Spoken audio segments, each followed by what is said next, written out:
Grave of the ஃபயர்ஃப்ளைஸ் படத்தோட பேர். ரொம்ப நான் கொஞ்சம் வருஷம் முன்னாடி பார்த்தேன் அந்த படத்தை. எப்போ வந்த படம் அது, இப்போல்லாம் வரல. ஆனால் பார்க்கும்போது முதல்ல ஒரு மாதிரி போச்சு படம். நான் ஜாப்பனீஸில் தான் பார்த்தேன், ஒரிஜினல் லாங்குவேஜில் தான் பார்த்தேன். ஜாப்பனீஸாக சைனீஸான்னு தெரியல. பார்த்தேன் படத்தை. ஒரு மாதிரி எண்டிங்லாம் அழ வச்சுட்டாங்க. ஏன்னா டக்குன்னு முடிஞ்சிடும் படம். ஈஸியாக 1 மணி நேரம் அந்தளவுக்கு தான் இருந்துச்சு படம். 1.5 மணி நேரம் தான் இருந்துச்சுன்னு நினைக்கிறேன்.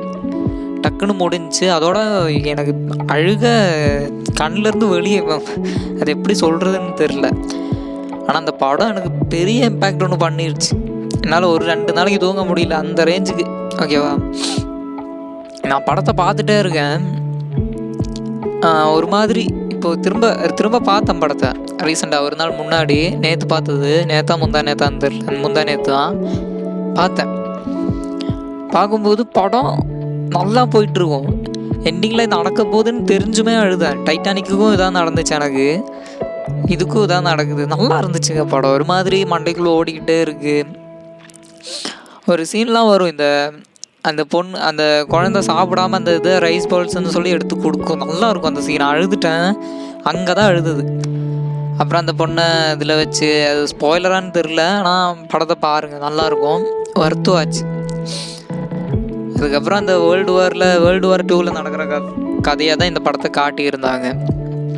வேர்ல்டு வாரில் இந்த அளவுக்கு நடந்துச்சான்னு நமக்கு தெரியும், நடந்திருக்கும் கண்டிப்பாக. ஆனால் இந்த ஒரு சின்ன பசங்களை பேஸ் பண்ணி தான் படம் இருக்கும். ரியலாக நடந்திருக்கான்னு தெரில, நடந்திருக்க வாய்ப்பு ஜாஸ்தி தான். ஆனால் கொஞ்சம் அழுதுட்டேன். ரியலாக இருக்கும். ஏன்னா படம் ரொம்ப ரியலிசமாக கொண்டு போயிருப்பாங்க. அந்த டெட் பாடிஸ் எல்லாம் தூக்கி போடுறதெல்லாம் நல்லா இருந்துச்சு. நல்லா இருந்துச்சுன்னு இல்லை, ஒரு மாதிரி இதாக அது முதல்ல பார்க்குறேன். அந்த மாதிரி சீன்லாம் நிறைய பார்த்து கம்மியாக தானே இருக்கும். அனிமேஸில் பார்க்குறது இன்னும் கஷ்டம். அனிமேஸில் பார்க்குறது ரொம்ப ஈஸி. ஆனால் இந்த குழந்தைங்க படத்துலலாம் பார்க்குறது கஷ்டம்னு சொல்ல வந்தேன். நான் ரொம்ப ஃபீல் ஆகிட்டேன் படம் பார்க்கும்போது. நான் நிறைய அழுகாட்சி படம் பார்த்துருக்கேன். பிரிட்ஜ் ஆஃப் திரபத்தினியான்னு ஒரு ஏதோ படம் பேர் வரும், திரபத்தினியாவும் என்னமோ வரும். அந்த படத்தில் நான் கண்டிப்பாக அழுதேன். அது 2 வாரத்துக்கு இருந்துச்சு தாக்கம். இந்த அனிமே படத்தில் எனக்கு எப்படி தாக்கம் கம்மியாச்சுன்னா, எனக்கு தெரிஞ்சிருச்சு ஓகே இப்படி தான் நடக்கும்னு ஃப்ளோவில் தெரிஞ்சதுனால அவ்வளோ பெரிய இம்பேக்ட் தரலனாலும் அழுதுட்டேன் கண்டிப்பாக. படம் கொஞ்சம் ஃபீலிங்காக அழ வைக்கிற மாதிரி ஒரு படம் தான். இது வரைக்கும் நான் பார்த்ததில்லை இந்த மாதிரி ஒரு படத்தை. அதுவும் அந்த டைமில் வந்திருக்கு, அது வேறு எதாவது பண்ணி ஆகணும். நல்லா இருந்துச்சு படம். அந்த அண்ணன் தங்கச்சி பாசம், அந்த எமோஷன் மட்டும் இல்லைன்னா படம் ஒன்றுமே இல்லைங்க எனக்கு தெரிஞ்சு. அந்த எமோஷன் தான் கேரி பண்ணுது. எல்லா படத்துக்குமே ஒரு எமோஷனுங்கிறது ஒன்று வேணும் கண்டிப்பாக. அது இந்த படத்தில் அண்ணன் தங்கச்சிங்கிற மாதிரி கூப்பிட்டு போனாங்க, நல்லா இருந்துச்சு. அது அந்த குழந்தைக்கு தெரியுங்க அவங்க அம்மா அப்பா இறந்து போனதெல்லாம். அது ஹீரோ சொல்லாமல் இருப்பான், அந்த குழந்தைய சொல்லும்போது அது கொஞ்சம் ஃபீல் ஆச்சு எனக்கு.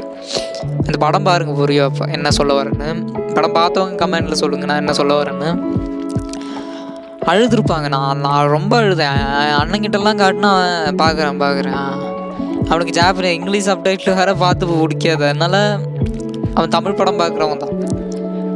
அதனால் நம்ம தமிழ் படம்லாம் அதிகமாக பார்க்குறது கிடையாது. ஏன்னா அடித்தா 1 கிலோமீட்டர் பறக்கிற மாதிரியெல்லாம் நம்மக்கிட்ட காட்டினா எனக்கு செட்டே ஆகுறது இல்லை படம்லாம். இந்த மலையாள படத்தில் கூட அடித்தா ஒரு கொஞ்சம் தான் போய் விழுவாங்க. இப்போ அங்கேயும் அப்படி தான் இருக்குது. அடித்தா 1 கிலோமீட்டர்லாம் போய் பறக்கிறாங்க. ஐயோ, அது பார்க்க எனக்கு காண்டு தான் ஆகும். அதுக்கப்புறம் நான் நிறைய படம் பார்த்துருக்கேன். வெதரிங் வித் யூ அனிமே படத்தில், கிரேவ் ஆஃப் த ஃபயர்ஃப்ளைஸு, இன்னும் நிறைய. ஆனால் படம் ரொம்ப வருத்துங்க. டைம் இருந்தால் செக் பண்ணி பாருங்கள். நல்லா டைம் பாஸ் ஆகும், போர் அடிக்காது. அழுதுருவீங்க கண்டிப்பாக. போர் அடிக்கல எனக்கு. அவ்வளோதான். இந்த வீடியோ பிடிச்சிருந்தா அந்த படத்தை போய் பாருங்கள் சரியா? அவ்வளோதான்.